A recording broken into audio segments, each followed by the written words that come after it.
오늘 말씀은 잠언 15장 1절부터 15절, 제목은 마음을 살피시는 주입니다.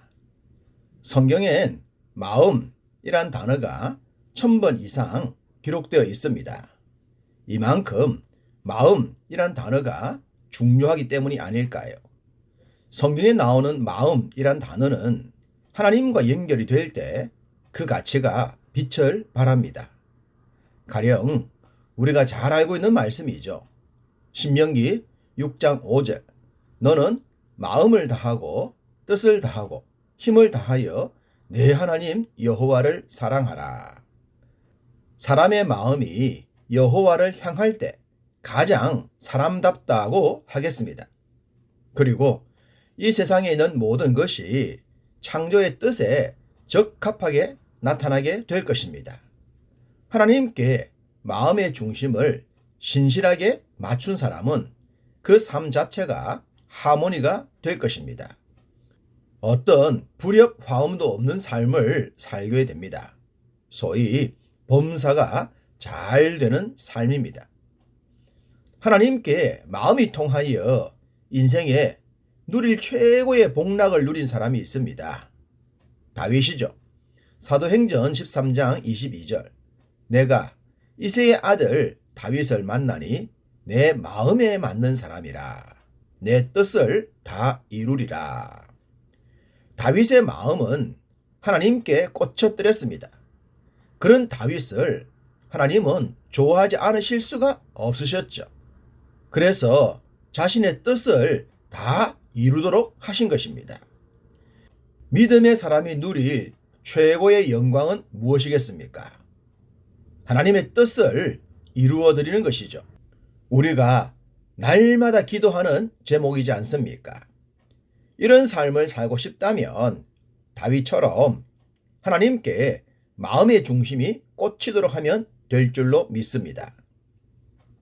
솔로몬은 잠언을 통해 사람의 마음을 살피시는 하나님과 하나님 앞에서의 사람의 마음에 대해 많은 이야기를 하고 있습니다.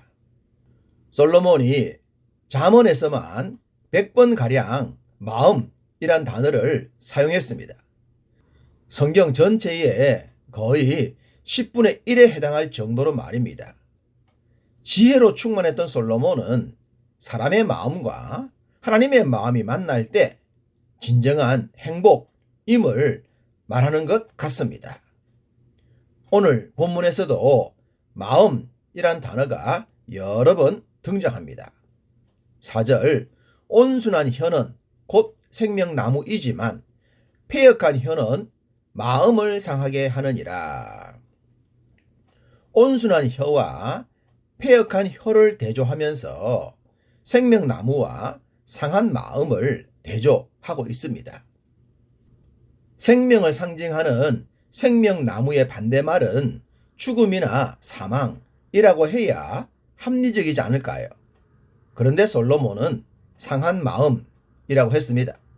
그렇다면 상한 마음이란 곧 사망과 동일하다는 뜻이 되지 않을까 싶습니다. 그렇습니다.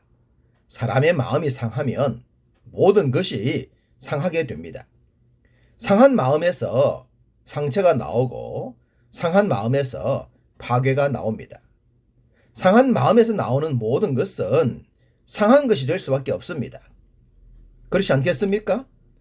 그러니 상한 마음이 곧 생명나무와 반대되는 죽음이 되는 것입니다. 패역한 혀가 마음을 상하게 한다고 하셨습니다. 그러나 엄밀히 말하면 상한 마음에서 패역한 혀가 나오는 것입니다. 마음이 상한 사람의 혀는 패역할 수밖에 없죠. 즉, 마음이 상하면 혀도 인생도 모두 상하는 것입니다. 그러니 마음이 상하지 않도록 하는 것이 중요합니다. 그리고 그 비결은 마음이 오로지 여호와를 향하는 것입니다.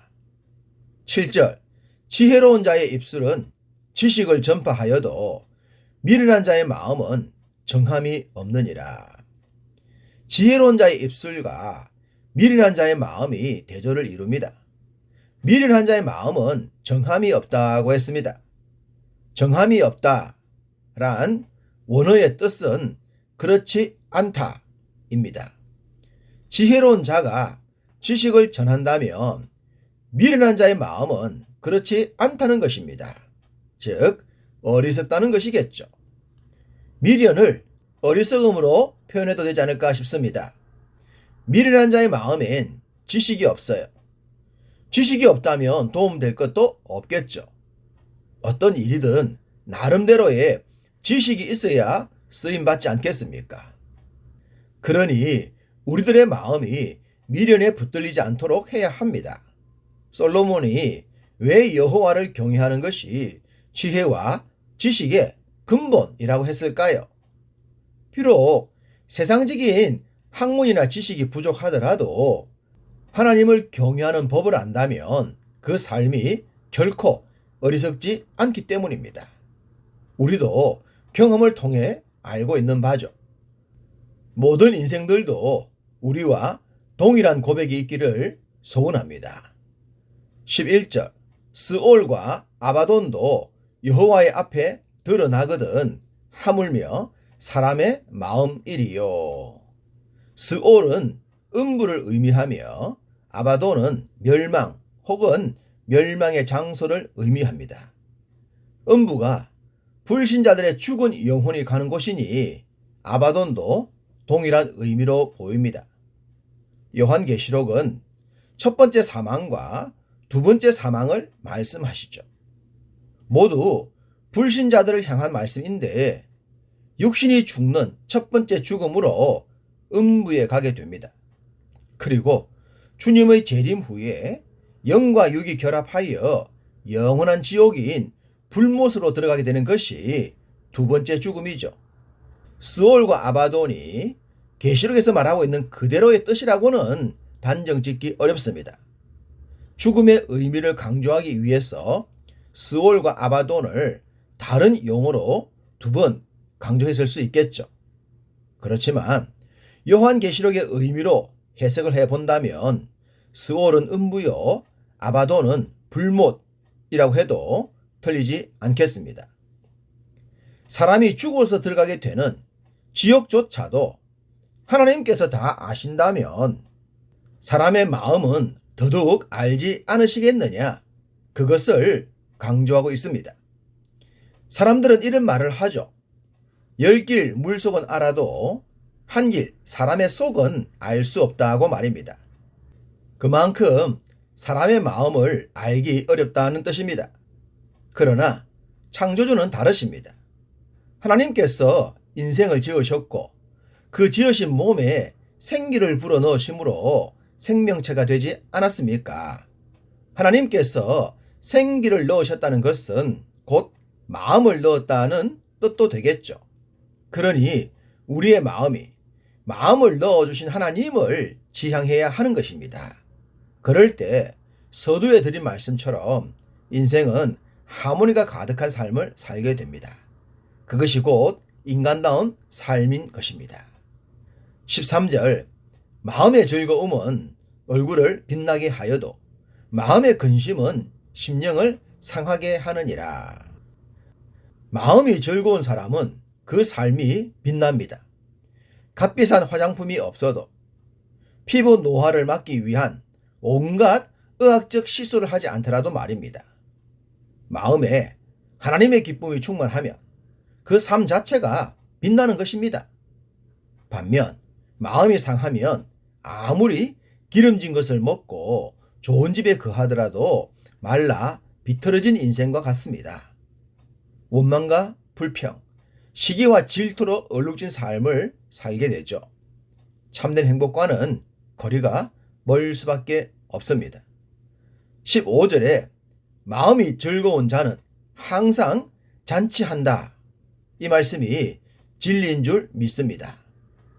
요즘 우리의 환경이 팍팍하지만 이 말씀으로 위로를 받으셨으면 합니다. 오늘도 하나님께 마음을 정하셔서 마음에 부으시는 하나님의 평강으로 우리 모두 잔치하는 집과 같기를 간절히 소망합니다.